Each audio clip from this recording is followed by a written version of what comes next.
The easiest thing I've done was to get out from under the labels and to live the life that I live.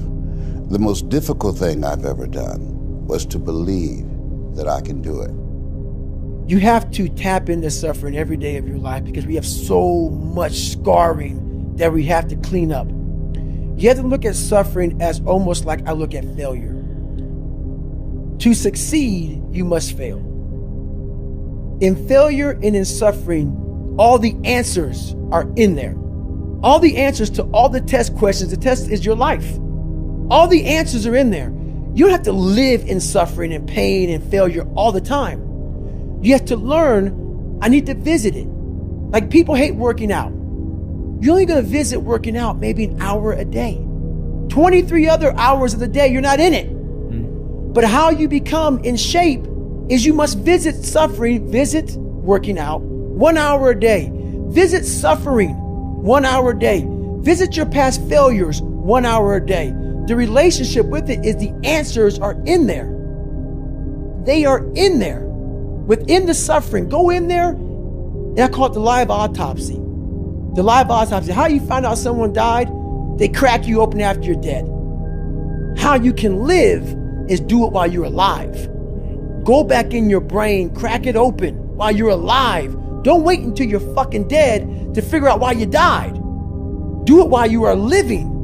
Go in there, go into the suffering, go into the pain of your life and say, why did this suck for me so bad? Why am I afraid of all this stuff? Why have I shut down the whole world? I guarantee I'll tell you why you shut down the whole world. It's in these nooks of the suffering within your brain, in the scarring, are all the answers to why you are on the couch feeling sorry for yourself.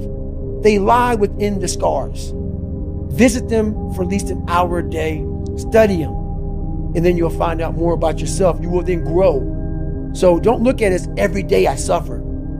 Go into it an hour a day. Learn from yourself, learn from life, learn from your failures, learn from your insecurities, learn from your self-doubt. Don't just say, I'm afraid to jump off an airplane. What makes you afraid of it? Study it. That's why I studied my mind. Why I became so powerful in the mind, because I realized I was weak. So instead of running away from the mind, I dove into it and said, what is making me weak? Oh, this makes sense. I came from hell. I came from a place that beat me down to nothing, which is why I'm afraid. All this makes sense. So systematically, one by one, I went back and met every single person in my mind, every situation. I went one-on-one with them again in my mind and said, okay, let's now revisit this. And that's how you do it. That's how it works. You live in a dominant culture that is designed to destroy your sense of self and your belief in yourself. And you have to learn ways in which you can begin to connect with this power that you have within yourself to handle where you are. The key is to be constantly in a perpetual process of discovering the truth of who you are and fighting constantly to look for ways in which you can escape the inner conversation. You know every painful moment. You remember it. We try to put it under a rug, lift the rug up, you'll find them. So that's how I was able to write that book. You don't forget that shit. No. You want to, and that's where you fail. By trying to forget it. That's where you fail. That's where there's no growth. Let's just move forward from all this. There's no growth there. There's no growth there. No. You just want to forget about it. You will continue making the same fucked up mistake. You will continue doing the same things wrong if you don't go back. So as I'm talking and as I'm going back, I'm very aware that I'm going to do that. And I may do it for 45 minutes. And then I'm like, you knew you were going to do this.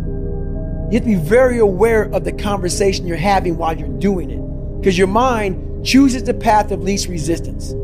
Your mind has the ultimate tactical advantage over you. It knows what scars you. It knows your fears. It knows your insecurities. And it protects you. Which is why I talked about the 40% rule in my book.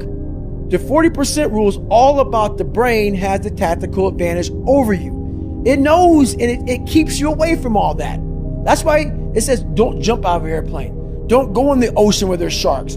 It's a protective mechanism. Don't go back to the place where your dad beat the shit out of you in your mind. Don't go back.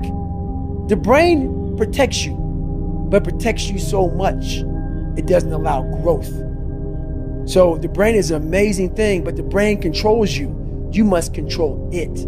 You must take power over your own mind, or your mind will guide you into all the soft places that your brain wants to live in. Life is going to beat up on you in so many ways, and many things, they come back. You know, negative thoughts and how you feel about yourself, they don't die. They come back once you stop doing the maintenance work on your mind. So there's so many things you can do to get outside your own head to then allow your body to just be like, hey, we're just a machine. But you have to let your mind be able to process all these different tactics to do that. Take a different vantage point in life. When you are in the hell, you can't see the beauty of being in it when you're in it. Get on top of that mountaintop in your mind. Get on top of that mountaintop and look down at what you're doing. You can see a whole different world, and that world is beautiful. But you gotta get a different vantage point in the suck. Don't be in it. Spiritually, get out of it. Get that soul. Look down on what you're doing. Be amazed by the process of where you're at now and where you came from.